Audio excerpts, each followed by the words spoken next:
The family of a young woman who killed herself after being bullied has criticised the head of an employers group for saying her case was complicated by a workplace love affair. The death of 19-year-old Brodie Panlock led to new anti-bullying laws being introduced in Victoria. Now a federal parliamentary inquiry is investigating workplace bullying across the country. Head of the Australian Federation of Employers and Industries, GARRY BRACK, says new laws are not needed to deal with workplace bullying. John Stewart reports, and the producer was Alison McClymont.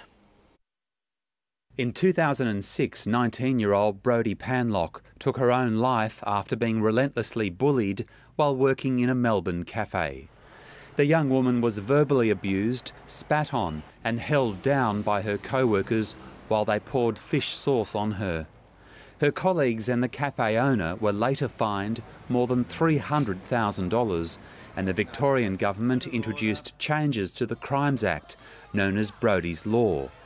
Now workplace bullies can face up to 10 years in jail. Earlier this year, the Prime Minister announced a federal parliamentary inquiry into workplace bullying. But some employer groups remain opposed to the introduction of new anti-bullying legislation. If there are criminal incidents, there's already a law there in the Crimes Act that can deal with this sort of stuff.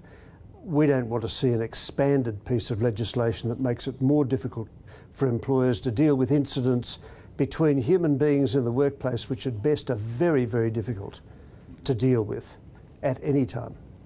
Last week, GARRY BRACK appeared before the parliamentary inquiry and was asked if Brodie's Law was a political knee-jerk reaction by the Victorian Parliament.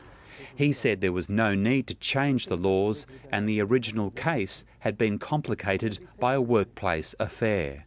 There is a political response reflected in that legislation revolving around a tragedy where there was a love affair, and that obviously went south, and there's a workplace environment which it seems may have been a place in which the circumstances were exacerbated. But Brodie Panlock's family say their daughter suffered relentless, ongoing bullying in the workplace from a group of co-workers, and the affair was only a minor part of the case. A loss of life, and we're not just playing around with words that he's put it off to the side, that someone has had an affair or something along those lines. We're talking about brutal bullying.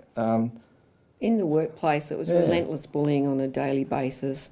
She was physically assaulted, and it was all within the workplace. But GARRY BRACK says the affair between the young woman and her manager is important context. It is a tragedy that occurred. A young lady lost her life in the circumstances, but the fact is that part of the complicated environment in which all of that occurred was a love affair between the boss and the young lady concerned. The Panlock family say that GARRY BRACK has missed the point and anti-bullying laws are needed in other states. I mean, bullying goes on in every state, it just doesn't happen in Victoria, and we just want this to be a deterrent for serious cases of bullying. It's starting from school, it's getting heavier within the workplace, and a lot of these people that it's going to be protecting is the younger people coming through, because at school you're all the same age group. When you go into the workplace, you've got the boys' club already set up in certain places, so how do you protect these people who are just starting to come into it and all the rest of it? And I think that's where it's really going to hit hard, and hopefully it does. South Australian Labor MP Amanda Rishworth is chair of the parliamentary inquiry. She says that education is part of the solution.